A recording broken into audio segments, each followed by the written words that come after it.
മക്കളെ, ജെറൂസലേം പ്രയർ ലൈനിലേക്ക് 3 മിനിറ്റ് പ്രാർത്ഥനയിലേക്ക് കടന്നു വന്നുകൊണ്ടിരിക്കുന്ന നിങ്ങളെ ഓരോരുത്തരെയും ഞാൻ ഏറ്റവും സ്നേഹത്തോടെ അമ്മയുടെ വിമല ഹൃദയത്തിലേക്ക് സമർപ്പണം ചെയ്ത് പ്രാർത്ഥിക്കുകയാണ്. ദൈവം നമുക്ക് എന്തുമാത്രം അനുഗ്രഹങ്ങളും കൃപകളാണ് നൽകിയിരിക്കുന്നത്.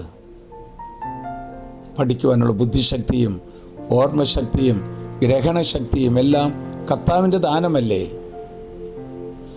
കയ്യിലുള്ള പ്രകാശം ഊതിക്കെടുത്താതെ പ്രകാശത്തെ ഉയർത്തിപ്പിടിക്കുമെങ്കിൽ നമ്മുടെ ജീവിതത്തിൽ വിവേകം വളർന്നു വരും.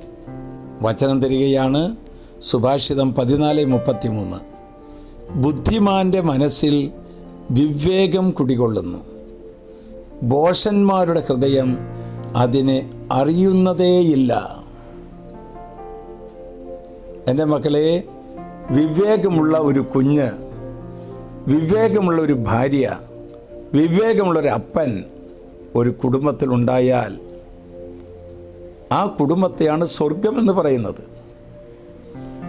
വിവേകം ഒരു ആത്മീയ ദാനമാണ്.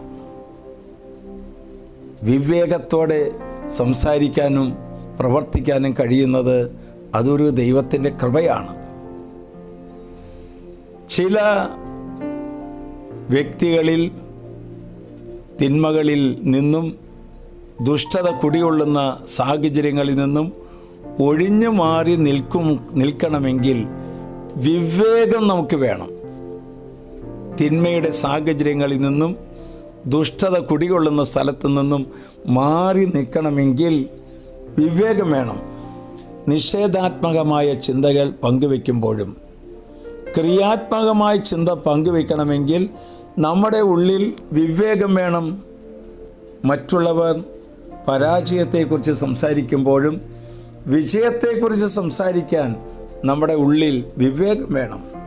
പരിശ്രമങ്ങളിൽ നിന്നും പ്രവർത്തനങ്ങളിൽ നിന്നും പിന്തിരിഞ്ഞ് ഒഴിഞ്ഞു മാറാനും അതിനുള്ള കാരണങ്ങൾ നിരത്തുമ്പോൾ ലക്ഷ്യത്തിൽ എത്തിച്ചേരാനും വിജയിക്കാനുള്ള കാര്യങ്ങൾ നമ്മുടെ മനസ്സിൽ ഉദിക്കണമെങ്കിൽ വിവേകം വേണം.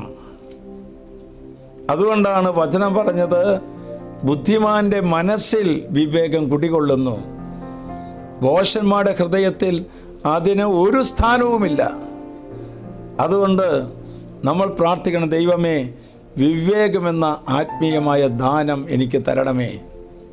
എൻ്റെ കുടുംബത്തിലെ മക്കൾക്ക് വിവേകം വിതച്ച് തരണമേ. വിവേകത്തോടെ സംസാരിക്കാനും വിവേകത്തോടെ പെരുമാറാനും വിവേകത്തോടെ ജീവിക്കാനുള്ള വരത്തിനായി പ്രാർത്ഥിക്കണം. അത് പരിശുദ്ധാത്മാവിൻ്റെ ഒരു ദാനമാണ്. ആശ്വാസപ്രദമായ രാത്രി, പ്രതീക്ഷാ നിർഭരമായ പ്രഭാതം, സൽപ്രവർത്തികൾ നിറഞ്ഞ ദിവസം നൽകി ഞങ്ങളെല്ലാവരെയും അനുഗ്രഹിക്കണമേ.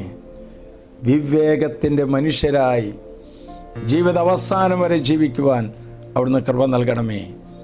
ഇത് കേൾക്കുന്നവരോടും ഇത് ഷെയർ ചെയ്യുന്നവരോടും ഇത് ചെന്ന് മുട്ടുന്നവരിലേക്കും ധാരാളമായിരിക്കുന്ന വിവേകത്തിൻ്റെ ദാനം ഞങ്ങളിൽ ചൊരിയണമേ.